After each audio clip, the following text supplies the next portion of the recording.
Hi, we're the Roberts family. I'm Toby. Hi, I'm Cooper. We've been living in Mexico for the past year now. I'm Demi. We're living in Mazatlan, Mexico. Yeah, and I'm Brendan. Our other son, Max, who's our eldest, he's at home in New Zealand. And we're here with YWAM. So YWAM stands for Youth with a Mission. We came in February to the Tijuana base of YWAM for 6 months, and now we're down in the Mazatlan base doing some study. YWAM is a worldwide organisation that sends out young people as missionaries into all around the world.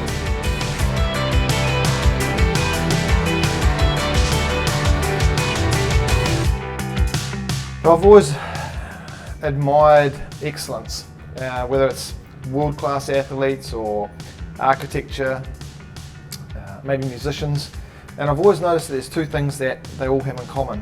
They've spent a lot of time training and that they also have had rest. And so a world champion athlete, that they have spent years and years of their life training to be the best that they can be. But if they don't carry out and have training at the right intervals and the right amount, then they'll overtrain and they'll never reach their potential. So many young people today are lacking in vision and in purpose. Despite all that they're learning at school and at high school, university, and even into their first jobs, they still don't understand a real purpose for their life. Often they still have a real lack of a hope of their future. Yeah, and we're also seeing a lot of missionaries and church leaders and pastors that are doing amazing work, but they're getting overwhelmed by expectations and by a lack of rest. Yeah, they're really in need of some refreshment. Yeah.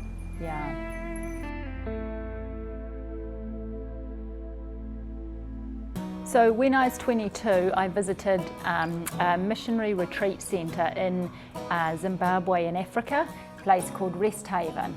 So it was a place that missionaries could go to and have proper rest and be refreshed and then return to whatever role they were doing. So I always imagined that I would start something similar. Missionaries came from all over Africa to get refreshed and to have a rest and then be sent back to where they came from, whatever country that was. So then 5 years ago I had a dream one night that was so detailed that I woke up and wrote it all down. I've never had a dream that felt like that. So I wrote it all down, just the details. So it pictured myself walking out of a downstairs open air kitchen, and I was holding a tray of baking, which is fine because I love baking. That's great, yeah. I was smiling to Brendan, and it was a 2-story white Spanish building, and I could see red bougainvillea across the front, like a really beautiful red flowering plant. I could see waves in the distance, and I wrote all these details down. It was just very specific, and just stored it away. But then fast forward 5 years to this February, when we packed up our family, sold our business and moved to Mexico, to Tijuana YWAM, to volunteer there for a year. And one of the things that was really odd at Tijuana was that we felt turned around.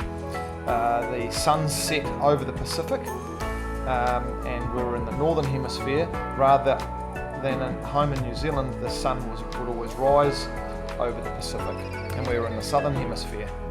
Yeah, so for the first 2 weeks we were both feeling weird, like direction-wise, and I said to Brendan, the only time I remember that feeling was in my dream 5 years ago. I couldn't figure out which way I was facing.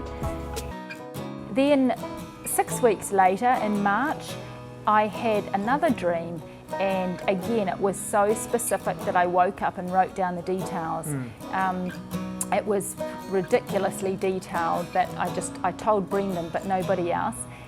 It was saying that the missionary retreat would be, and YWAM base would be between 50 and 55 minutes from Cabo, which was all I knew about Cabo was it was on the south of the Baja Peninsula, probably about 20 hours from where we were, and we had no plans to go there.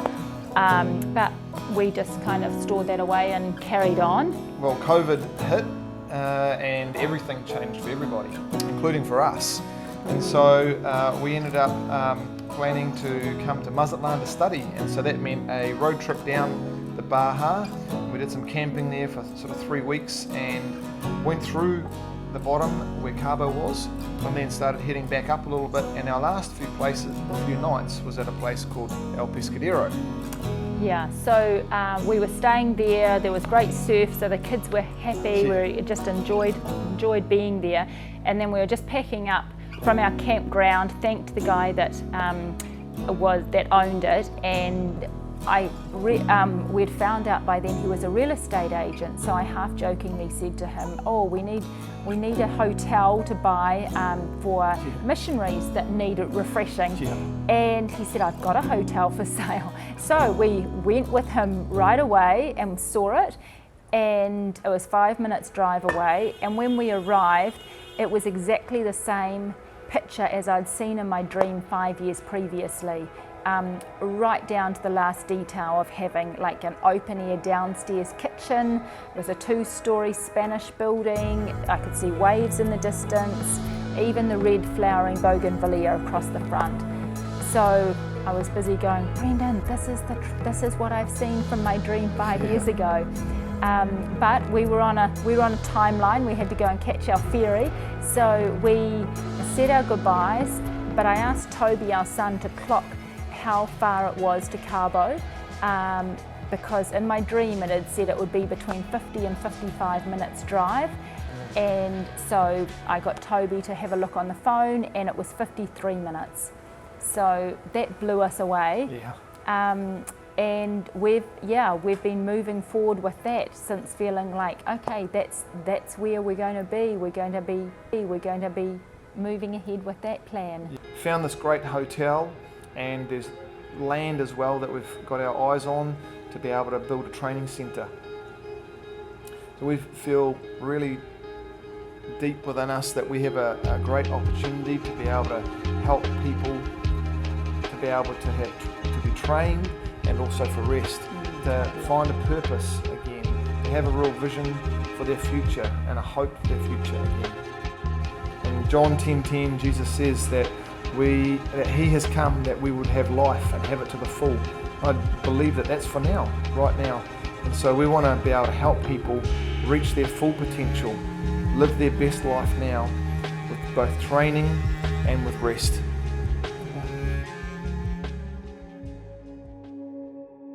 We just want to say a big thank you, because we can't do this without you, and we're super excited on this journey together, and so we would love for you to be part of it with us. We thank you for your time just watching it, our story, and we look forward to telling you more about what's been happening and about how we're moving forward and how things are really progressing. Yeah, we're really thankful for you to be part of this story. So thank you for your time.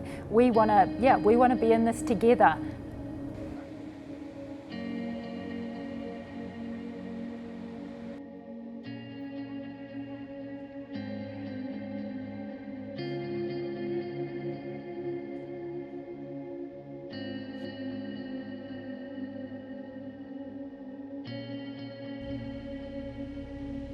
Later, guys. See ya.